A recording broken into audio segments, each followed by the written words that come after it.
Well, one of the things I would recommend is there's a great documentary on Byzantium, and the West has really been cheated by not being given a good history of the longest lasting empire in the history of the world, the most successful economically, which was the Byzantine Empire, which was explicitly Christian. So no wonder it's suppressed in the West, because they want you to believe in atheism, they want you to believe in materialism, and then give way to total demonism and Satanism, right? So if you watch this documentary, which I put in the chat, what it shows in a very brilliant way is that there was always this conception of having a balance between the many and the one within the Christian imperium. So the individual nation states that made up the Byzantine Empire, like Greece or whoever, the intention was that they would retain their identity, but that their identity would not be set over against the universality of Christ and his message, right? So there's a central authority, but there's also a balance in the one and the many. So we don't ever want to fall into this sort of revolutionary many versus the collective one, right? There's the intent of being balanced. Now, I'm not saying that was always perfect or always achieved. It's never going to be perfect in this life, but at least they were shooting for the right idea, and they were successful. They were successful for a long time. That's why it's the longest, most successful empire in the history of the world. And it was explicitly Christian, huh? Was that before it fell into degeneracy? Yes, it was like it fell into degeneracy because of usury, partly.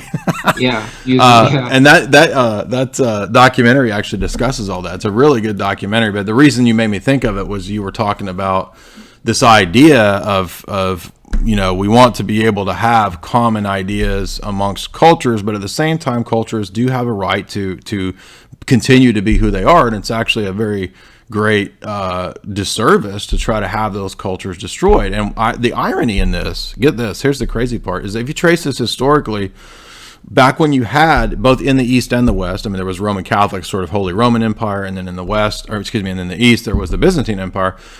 The way that this was done away, not Byzantium, that was done through degeneracy and usury and Islam, but in the West, the way that this decayed was partly also through usury, because of the papacy actually allowed usury back in the time of the Renaissance. They started allowing it.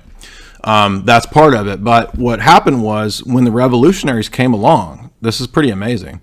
The revolutionary French philosophes and these characters, they were actually nationalists, but they had a new conception of what a nation was. Their idea was liberty, equality, fraternity in a propositional nation, right? So yes, it was the French people, for example, amongst the French revolutionaries, but they wanted a new idea of what it was to be. It was no longer the people and their land. It was actually a republican sort of government, and setting up a democratic structure and setting up a constitution that everybody would adhere to. And so they had revolutionary nationalism. This is different than the nationalism that existed in older times. Like if we think about Syria or Armenia, these are nations that go back millennia, right? They go back far beyond the revolutionary period of the philosophes and the French revolutionaries.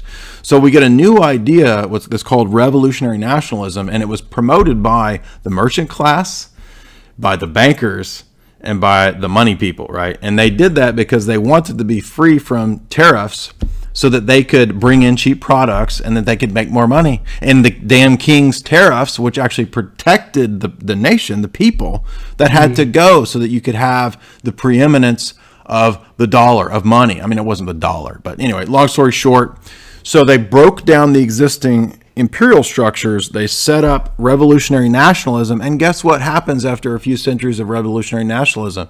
It starts to collapse, and then now they call for a new imperium, the atheistic socialist global government.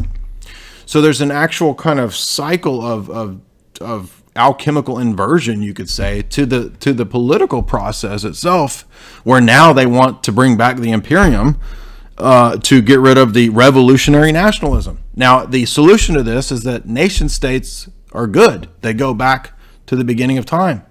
Right. But so is having a common, in our view, Christendom, which is what we've had in Orthodoxy for the last 2,000 years. So we see a balance in these things. Yeah. And modernity attempts to put all these things in tension and cause chaos.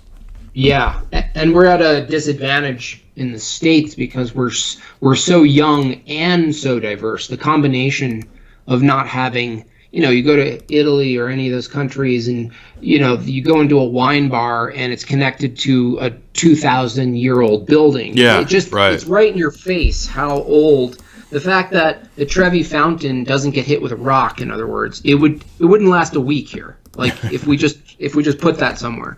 So there's this respect and understanding of what a nation is when it has that much history. It's way easier to transfer to kids, and it's all around you. You actually can't avoid it. Whereas here, everything's made cheap not to last. It's actually built to replace our houses, the buildings. There's no cultural identity to a lot of the shit that's almost all now. Like maybe you can go to like Boston and see some old buildings, but they're not even that old. Like nothing's old enough in the U.S. to point at and go, that's me, that's my answer. That's a lot of people are bitching and mad about Walmart and McDonald's and consumerism, and we've been saying for a long time that 1776 is Walmart and McDonald's. That's exactly what it leads to, because it was the merchant class and the banker class that promoted 1776 and 1789 so that they could have freedom from the king's laws, so that they could have their merchant laws. That was the whole thing. And so now we're living in 3 centuries of that. And why are we surprised when we have total degeneracy, total consumerism? That's what the corporate government wants. And that's what, once you understand that we live under a corporate government, I'm not being a Antifa level tard here. I'm saying it's corporatism. Yeah, we're in corporatism. Yeah. And it's like it's kind of like we didn't make the deal, like it happened before, but we're at the effect of it. But exactly. It's kind of like a Faustian deal. Yeah, exactly. You're just like, here, look at all this thing, magical thing you're going to have. It's going to be amazing. And then, you're going to be able to have sex with dragons. Anything. It's amazing. I want to have sex with the Pope and a dragon, or the Pope as a dragon in my virtual reality. Wait until they already are pushing that. I was sad to see Pope Dragon. Black Mirror started. Appropriately, the title is showing the darkness of technology, of where it could lead us. And in 3 seasons, they completely changed their narrative. Like, one of the episodes in the recent season is like these 2 black dudes who are friends. They play a virtual reality game and have this insane affair as the characters in the game, and it's just totally I heard about this. Sex driven, and it doesn't end it ends upward. It's like White Mirror. It's like they can have both. They're married and they made a deal with their spouses to go into the video game, and it's just like that was not the point of the thing to begin with. I'm sorry if I'm making everybody lust in the chat with that image, but like a pope to have a menage a trois with a pope and that dragon, dude, that's pretty tempting. Yeah. So forgive me for everybody for making you lust with that image. Should we say hi to people in the chat? I totally forgot. Yes, we should. Thank you, dude. Guys. Dude, I got so into talking to you. So everybody, welcome. This is Jim Bob. Cloudstar, $10. I appreciate your big brain humorous content. Thank you. I think he means you. You. Oh. But that's okay. Maybe somebody will give me a super chat and appreciate my big brain humorous content.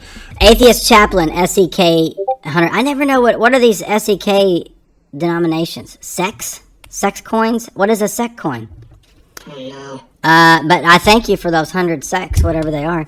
Just wanted to say thank you and keep up the good work. Well, thank you, Atheist Chaplain. Hans Laga, $2. Thank you for having. Doorman, $5. Jay, you and Orthodoxy helped me climb out of libertarianism. Cool beans, dude. Capitalism versus communism is a false dialectic, as you teach. Many thanks, and that's proven by the fact that Marx said that the state would wither away. He's in the last analysis a libertarian.